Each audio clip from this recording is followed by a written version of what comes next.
this third question is, do we need a new set of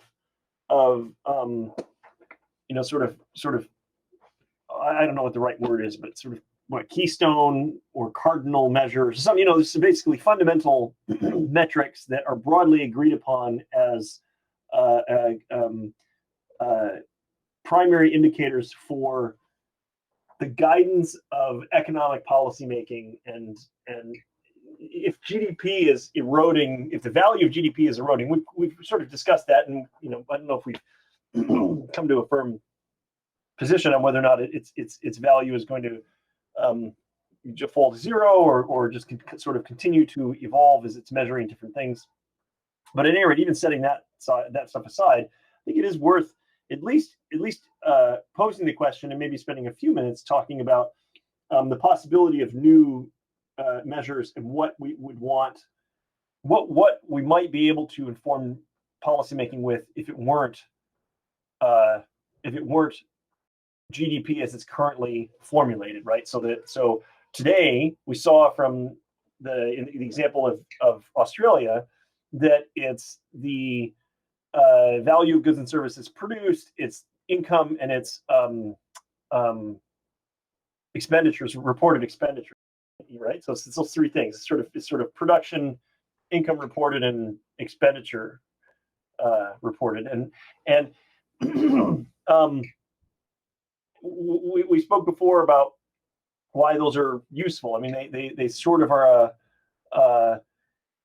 maybe at a few distance of a few layers of abstraction. They are indicators of productive activity, and you want your society to be productive because production, again, fairly decent proxy for the prosperity, and prosperity then a decent proxy for human well-being and happiness, and imperfections at every layer, every step, of course. So I think this is a worthwhile question. I was actually talking with Owen about this a little bit, and other thing that I should mention is that part of our formal theoretical framework for disruption at Rethink X, part of the CEBA technology disruption framework, is the idea that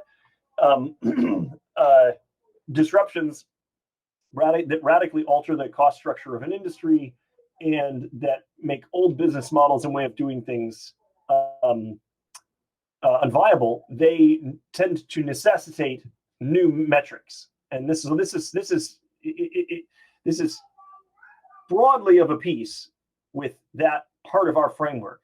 What I hesitate to sort of draw too many direct parallels with is the idea that that GDP is somehow being disrupted. It's not a technology disruption in the same way that other things are. But at any rate, if we're thinking just more by analogy as opposed to sort of having GDP be a direct example of disruption itself, disruption is that previous primary indicators and metrics for an industry's performance or for a sector of the economy's productivity. Like I'll give you a good example. A good example of that is we measure in the case of automobiles and transportation. We measure. We have measures like miles per gallon as an indication of efficiency. We have measures so that's sort of a measure of fuel economy. We have measures of miles driven per year. We have measures and metrics like the cost of the fuel and so on. And some of these are useful and will continue to be useful even with new technologies providing the basis of transportation. But then in other instances, they're not so useful because we care about fuel efficiency when the marginal cost of a passenger mile or a cargo ton mile is high. But when the cost is negligible, we don't care that much about that cost. We care about other metrics, such as, for example, total passenger miles traveled might be a more important metric to track than the fuel expended per passenger mile for decision making purposes in transportation. So that's an example of how what metrics are and what indicators are meaningful for decision making can change when the cost structure fundamentally shifts, and in particular when the cost structure when the costs overall fall. So we've seen this in other industries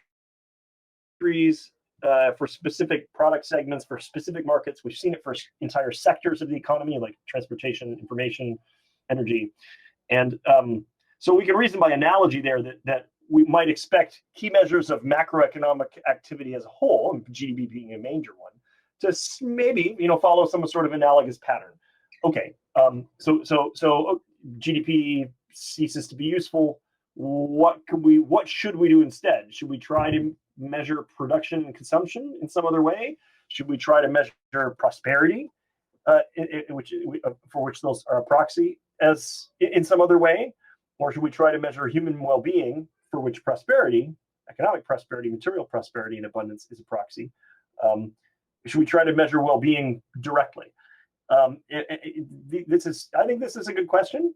It's worth spending a few moments, maybe just conjecturing about what alternative measures might look like and how to frame them. Yeah, I don't know, but in order to frame that question, maybe let's go back to, so GDP matters insofar as it guides action.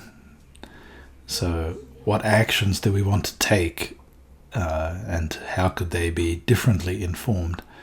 So what do you want? Where does GDP actually influence the things that humans do? Well, it's policymakers try to make economic decisions or decisions about interest rates or other macroeconomic levers based on GDP estimates. Individuals make decisions based on GDP figures. You can certainly imagine that even if GDP didn't exist, it's not like policymakers would simply not have any clue what to do, right? It's almost like, well, it's not so clear that even they're paying attention to GDP necessarily, right? Suppose you forbade any politician or economist from using the term GDP or talking about it. Well, they could, of course, pay attention to these individual factors that go into GDP, right? They could just suddenly care a lot about whether factories are producing at capacity or not, or what the average price looks like for a given good, or there's lots of other. I'm not sure if the analogy is accurate, but maybe you've heard this story about IQ, right? I mean, IQ is one way of measuring this intelligence factor G, which is kind of common across many tests you might design for cognitive labor. You come up with an array of tests that seem to require reasoning and memory and so on, and there will be one overall kind of factor which comes out of that analysis, and it is correlated with IQ, but it isn't IQ. Like IQ is measuring some underlying thing, and many other tests would also measure that thing. So you maybe GDP is a bit similar, where it isn't.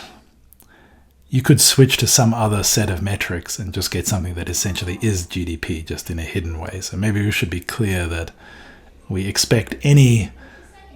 If you go out there and measure 10 other proxies for economic activity, well, if we can just switch the proxies we use to some other set of things rather than production, consumption, and investment, if we can switch them to the average of some other set of metrics, then, well, fine. Actually, the problem is trivial, right? It's just like, okay, measure some different things.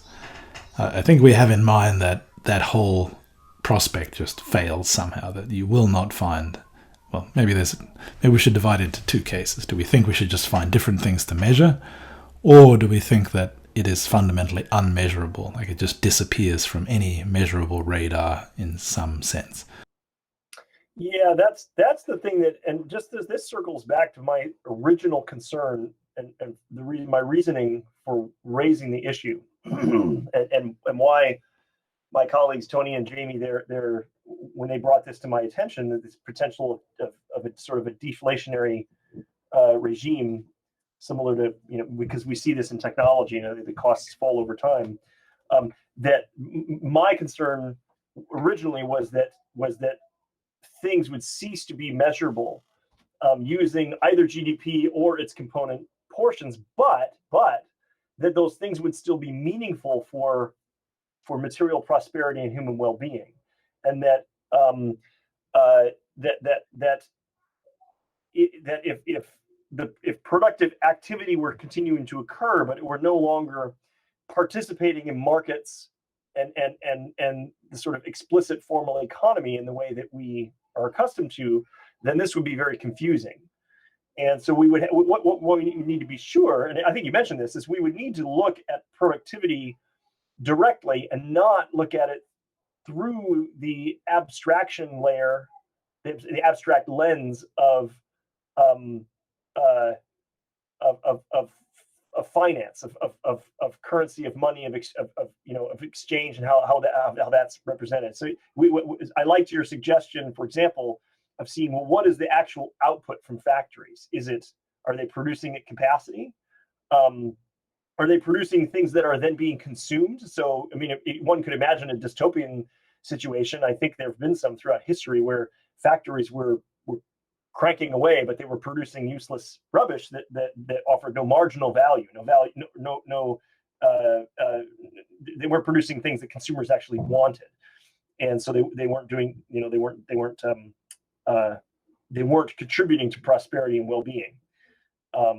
At least not via consumption by the end user. They might have been contributing in some way through stimulus of economic activity more generally, but not in the way that one would imagine they were purposefully intended, or aiming towards, right? So that's the sort of thing that I'm concerned about, and I mean, again, we can sort of leap forward to a condition in the future, and it need to be that far ahead, 25, 30 years, something like that, where you have sort of a post-scarcity condition.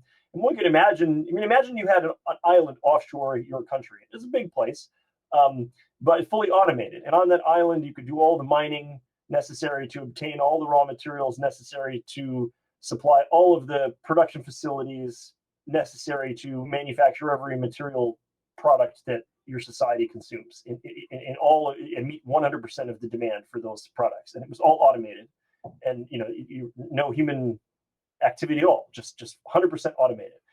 And the material base, right, the raw material resources were there in that geographic endowment. Well, how would you measure that if there were no market for any of those things? I mean, that's sort of the goal. If that's a condition we would like to achieve, how does that would not show up on any of the metrics of expenditure or consumption or income, because at least not as we currently conceive of them, because they're all monetized through the mechanism of markets, right? And you could imagine a situation where that's not the case. That just all the prosperity is there. It just isn't legible. It isn't visible to our existing tools, which are all measure these things in the abstract. But the actual physical reality would obviously still be present. And so that's one sort of thought experiment. You could have this imaginary hyperproductive island offshore. Another thought experiment that's similar is, everybody could have sort of a 3D printer that's a Star Trek style replicator, and you just put your dirt and garbage in the input, and you get whatever you want as an output magically. And so there's no market for material goods because they can all be just produced trivially. In that case, you would need some other way to evaluate prosperity and the human well-being that comes from that prosperity. So my question is, between here and there, between here and that endpoint, for question 3, which we're looking at, what would new measures need to evaluate, and presumably it would be some combination of more direct measures of the actual physical processes and flows of material energy, and then paired with an updated evaluation of more abstract stuff that's measured at several levels, one or more levels of removed from those. But yeah, and then and I do think that some of this has happened already. I mean, some things like many of the things that your phone can do, your smartphone can do, have already been through this process. We're already through the looking glass here on some of those things.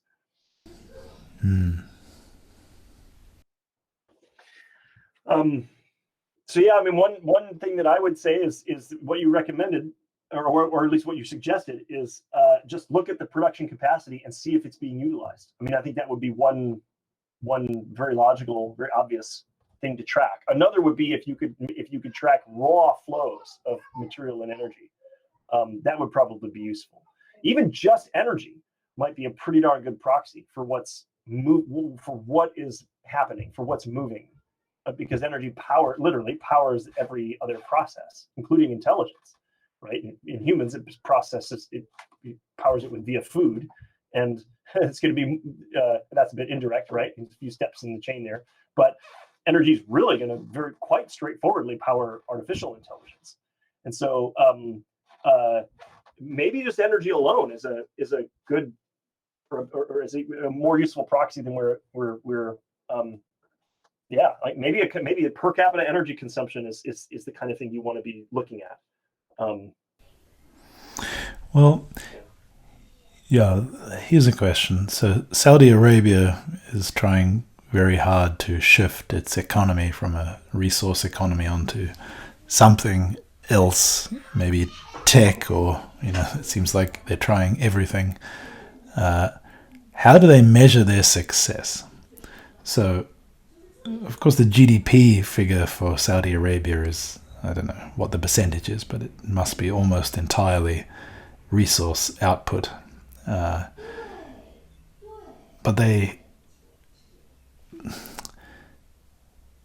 how do they incentivize the development of a parallel economy? I haven't thought much about it, but presumably their key problem is something like it's very hard to align incentives around complexifying some segment of your economy when the returns to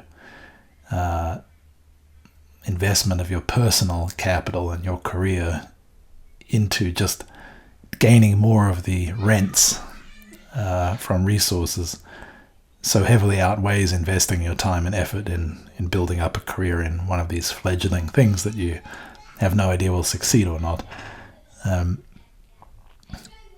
I wonder... Okay, so I mean, maybe I'm making, as I think is probably clear, an analogy to where we might be in some number of decades, right? Where,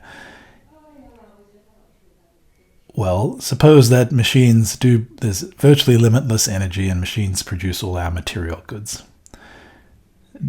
Do we really care about measuring, like on some Kardashev scale, like how much of the output of the sun we use?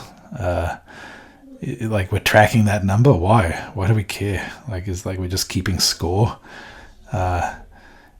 It's no longer like, okay, it might be a reasonable thing, and it might actually be like a good predictor of where our impressive civilization will be in 100 years or something like that. But it's no longer serving really the same purpose that GDP serves now, which is kind of a guide to organization, right? It's a signal.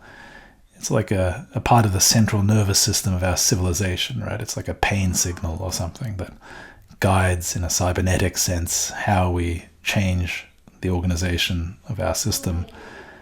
So maybe GDP in Saudi Arabia serves a bit already like that, where it's that number. You can change the number as you like. You just pump more oil or less oil. It almost doesn't matter. It's this other number that, for whatever reason, maybe because you think that can't last in the case of Saudi Arabia and in the case of our future selves, maybe we don't think it's psychologically healthy for civilization to just sort of collapse into this very simple system where the machines do everything and we lay on couches and eat grapes. There's kind of like a value preference for the human part of the civilization to remain robust and complex and evolving. And if that's what we want, then we should measure that as a way of keeping score. And maybe that's got nothing to do with material progress. Well, I can certainly see a decoupling from material progress and energy consumption and so forth. I can see that, arising. I can imagine scenarios where we move towards that, and really quite rapidly as well. Right now, or up until now, at any rate, GDP has been a bit of a score card. It's been a good indicator for success. I mean, if because you want prosperity, and because prosperity is a good thing because it translates into human happiness and well-being, broadly speaking, the more GDP, the better, and so you want as much of it as possible.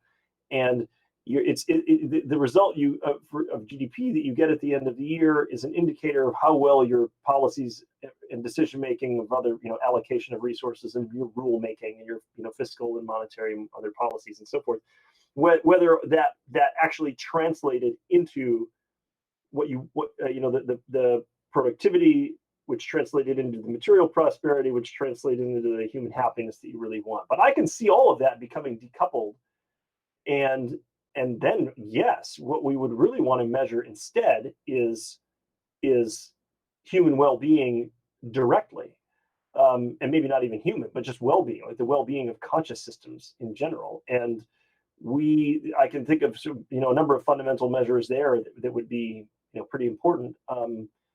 Access to opportunities, access to real choices. A lot of it would be about access. Can you make the decisions you want to make?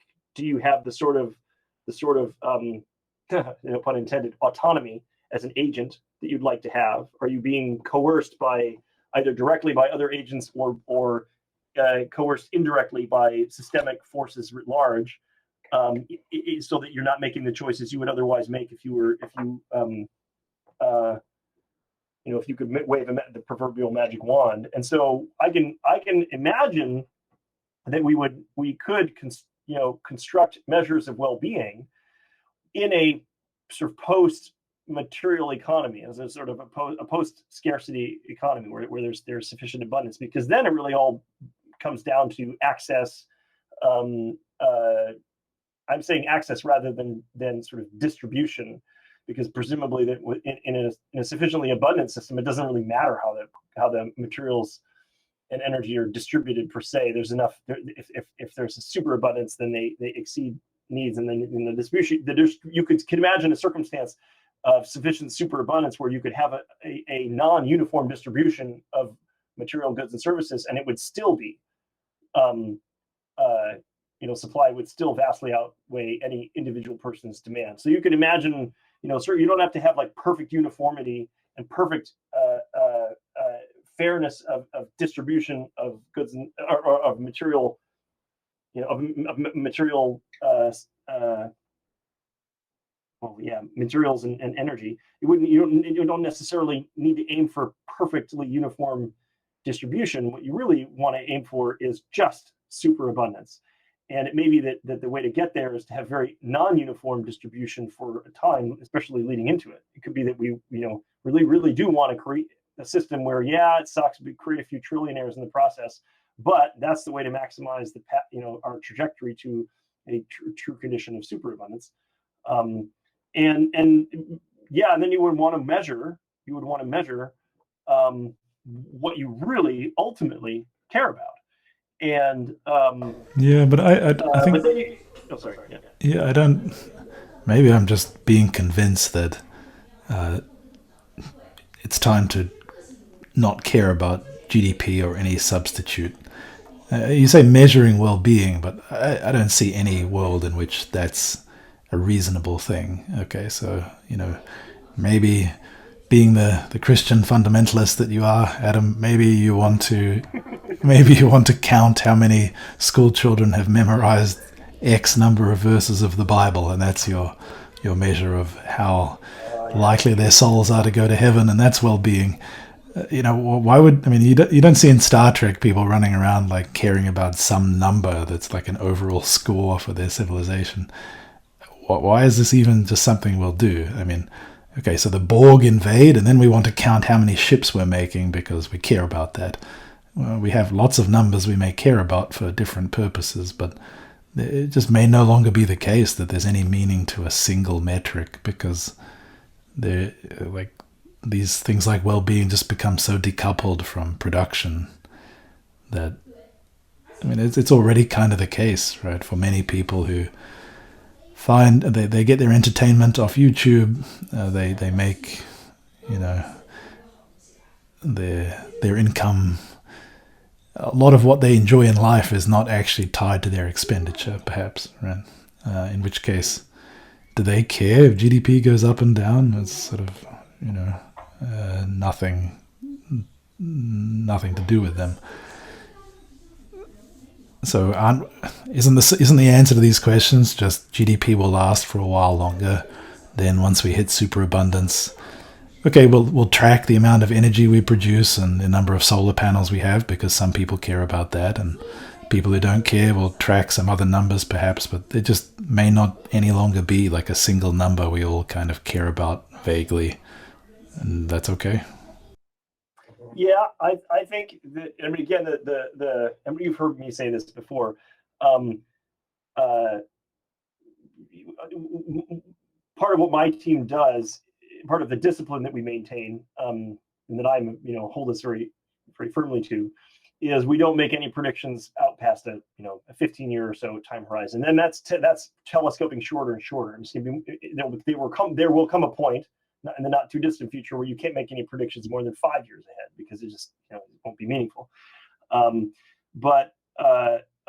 So our focus is sort of on the between here and there. And I think it's one of the distinguishing features of my team's research and work, compared to other future-oriented, futurists and future-oriented foresight kind of operations. The folks who are trying to generate insight.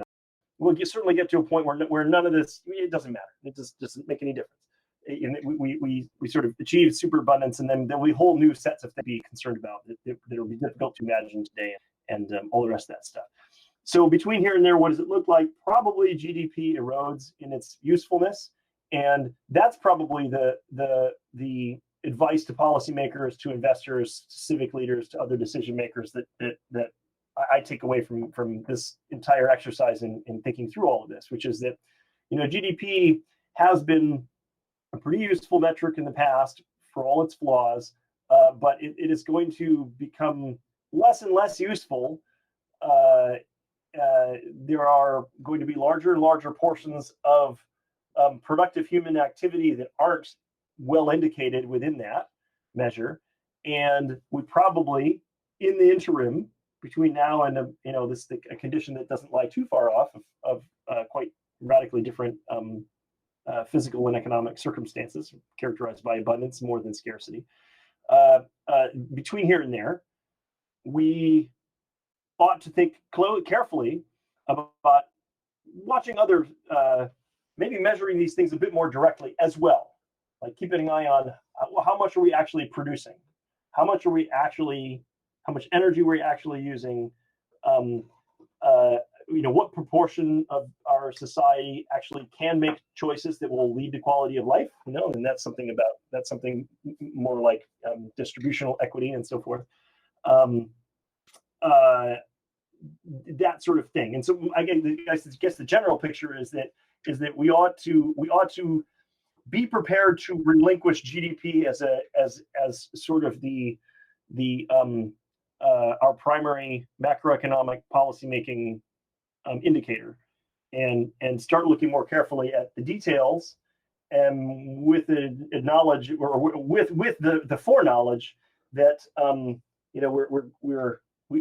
we are going to be shifting away from the economics that we have had for hundreds of years to something quite different in the not too distant future. I guess that's my general takeaway from it. Yeah, I would agree, except I don't really see why it's important to come up with some way of measuring, say, whether people feel they have a sense of agency and they can make choices. I feel like a situation for the next decade or however long it takes is we're trying to thread a needle at very high speed. And on the other side, we either survive, in which case we're in utopia or something like it, and who cares about all these issues, right? So if you're measuring something, it's to guide action. And the actions that matter between now and when we hit the eye of the needle, do we get through the needle and how much survives? So we should be measuring things that are relevant to that problem, and everything else is just kind of secondary. So we should keep measuring things like childhood mortality and these other figures that we track as part of public health and as part of other things we care about, other policy areas. We should keep measuring numbers. But I think GDP, why do we care about it? It's because in sort of the, for the last century or so, the primary driver of human progress has been economic growth. And that was something we influenced as humans by building machines and organizing capital, and this number helped us do that. But that's about to end, whatever comes next, right? It's not going to be the case that we want humans sitting around allocating capital and we're building machines. All of that is kind of about to pass away.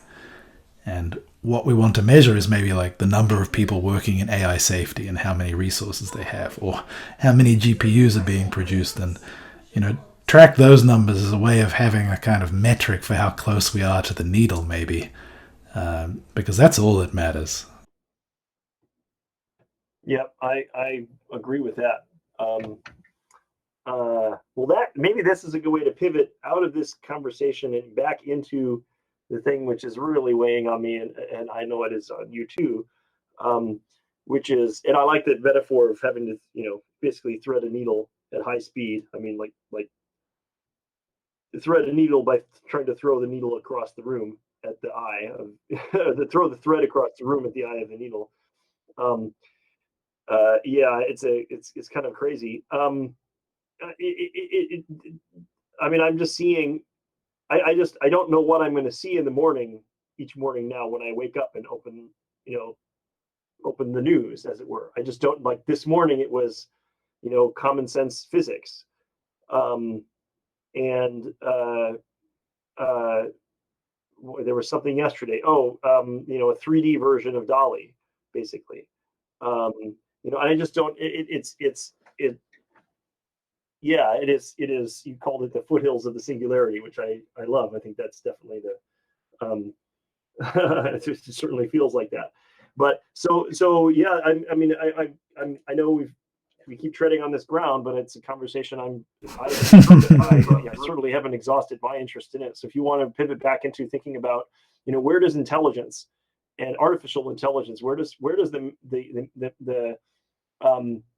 maximization of intelligence factor into all of this? Because that seems to be what we are hell bent on maximizing, on increasing that capability. And that's, there's, even through these old economic metric lenses, there was a role for knowledge and intelligence in those old ways of looking at things. There's certainly, intelligence is behind allocation of resources, capital and labor.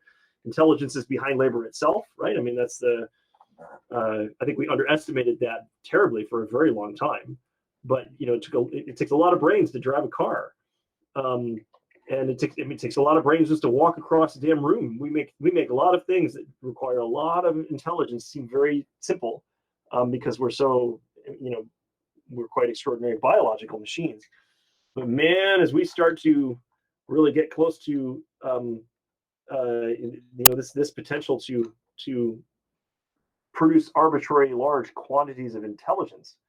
Holy moly! So yeah, what are the things that I guess maybe a thing to think about is how should decision makers, how should policymakers be reacting to what's going on, to these technological advancements in AI? Like, what is the right posture, and what are the right things to pay attention to? Metrics is one of the things he mentioned, but there's other things.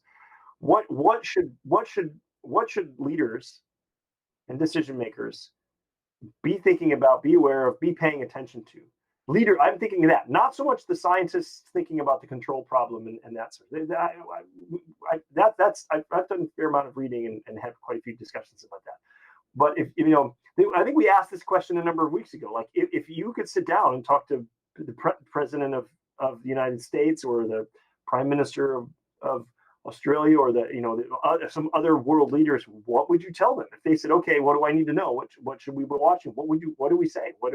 What should they be being advised?" And then this is quite different from what they are being advised as well. We could also try to imagine what they're being told. Um, and how that might differ from what they ought to be thinking about and being advised. But anyway, have you had any thoughts? I think you have. I mean, judging by especially, I know you've been thinking about China in particular. Yeah, I think it's a good time to pivot back into that. I'll add on to that. So that's a first question. What should policymakers be doing? A second question is sort of more personal. So as our level of certainty about AGI arriving by a given date rises, how do we make our own judgments about life decisions and allocation of attention? How do we make those consistent with those beliefs? I find myself on a daily basis kind of... It's weird to have a belief that you feel fairly sure about, but which obliges you to do things that feel strange. And you don't know if you're just maybe going a bit crazy, right?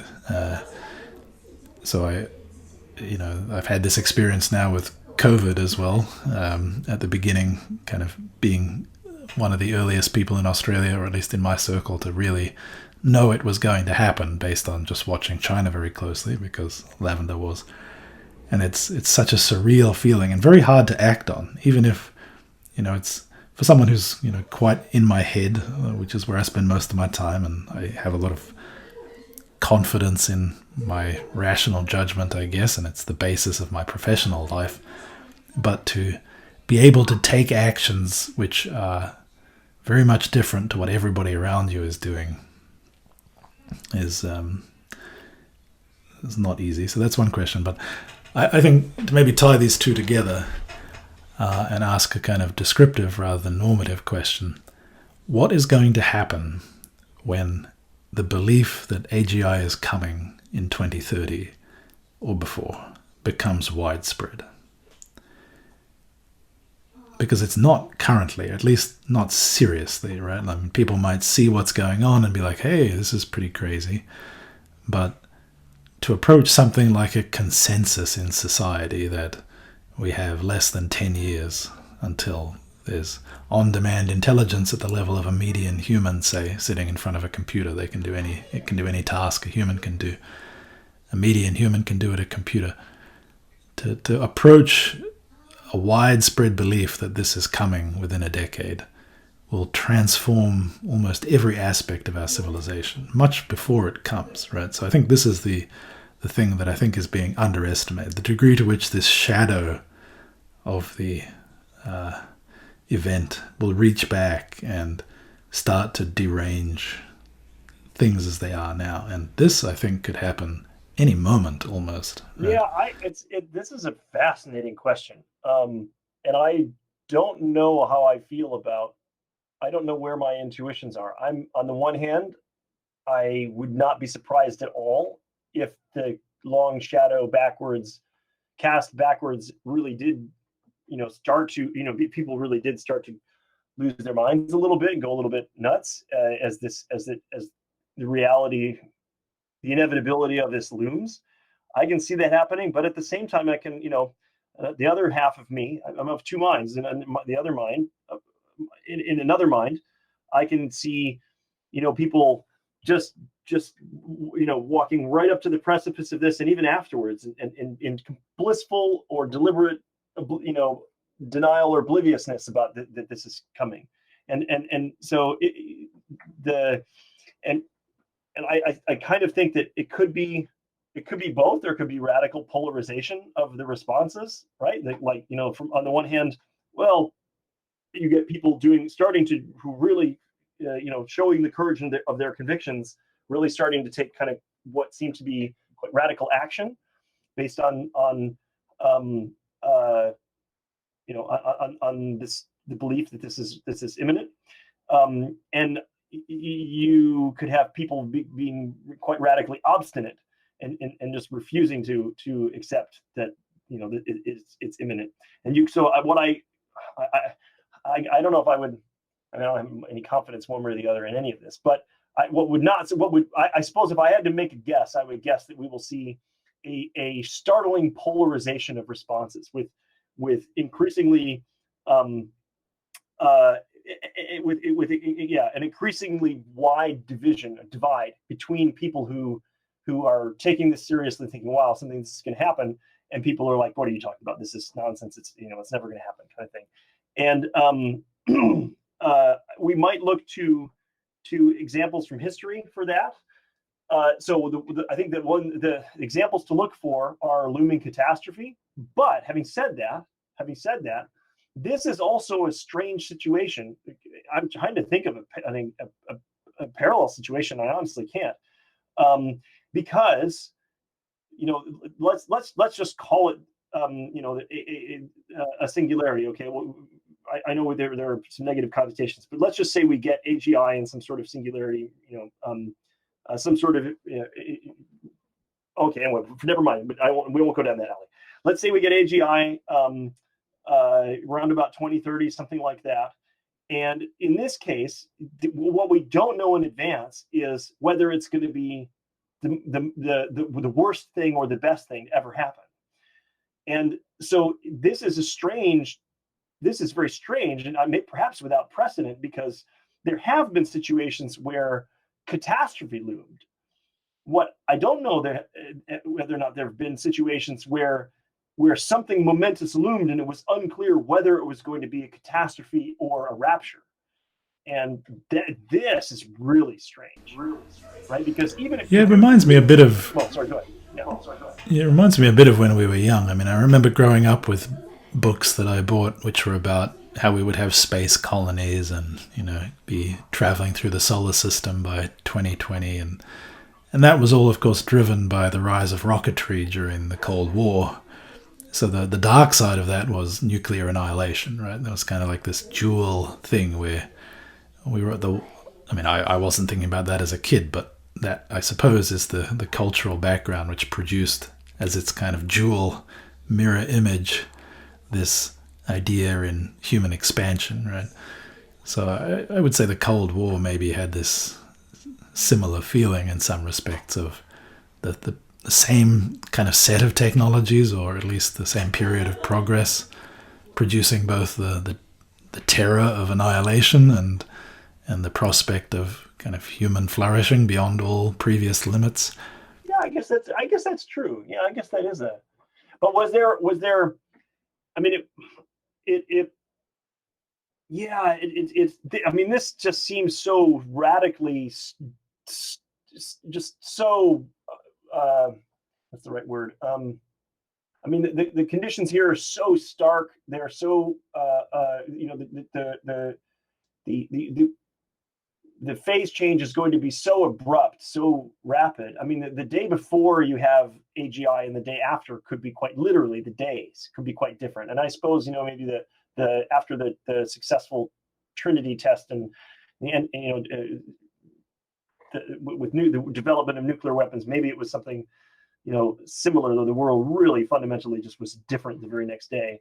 But in the analogy that you're drawing to sort of the technologies behind the space race that were also the technologies behind the Cold War and a potential sort of nuclear Armageddon, those didn't have sort of a switch that was at some point could be flipped, and you had half or more of the population just not even believing there was a switch, and then half the population thinking, okay, well, there's this switch and it's going to flip pretty soon, and holy crap, it's going to flip. And then if it flips, it's either going to be moon bases or it's going to be nuclear war. And that seems to be the situation we're in now, which it's anyway, it is it does my head in just kind of trying to just grapple with it at all. But anyway, one thing I think I can grapple with a little bit more tangibly is that just to push it back to what you were talking about earlier is just what if a substantial number of people start to take this seriously? Let's set aside for the fact that people might have quite different views of whether it's a good thing or a bad thing, or different evaluations of those probabilities. Let's just set that issue aside. That's interesting, but let's set it aside for a moment. What happens when people start taking this genuinely seriously, like the public and policymakers and the scientific community and investors and what happens? What happens if some critical mass in any of those collections of humanity start to genuinely think, okay, this is imminent. It's like any day now, or it's inevitable, but it's just a couple of years down the road kind of thing. What does that look like? Like, what should we expect? What we would predict? What would we predict that to look like if that realization set in and the zeitgeist changed? How should we react to it? How should we respond to it? Can this be directed or influenced in any way? Is another question. Yeah, good question to pick up next time. We're out of time for today. Oh, damn, we're out of time. Man, that sucks. We always run out of time. That's all right. These need to be 2-hour sessions. I'm serious. They do, because I always feel like we're just kind of hit a stride, and then it's time to wrap it up. I don't mean to impose on you, but maybe I didn't mean that flippantly. Can we consider having longer sessions? I'd be happy with that. Yeah, we can do that. Okay, cool. Yeah, I think that'd be fun. All right. Well, at any rate, yeah, let's pick these sets of this new set of questions up next time. Is super interesting. Right. Thanks, Adam. I'll see you then. Awesome. Thanks so much.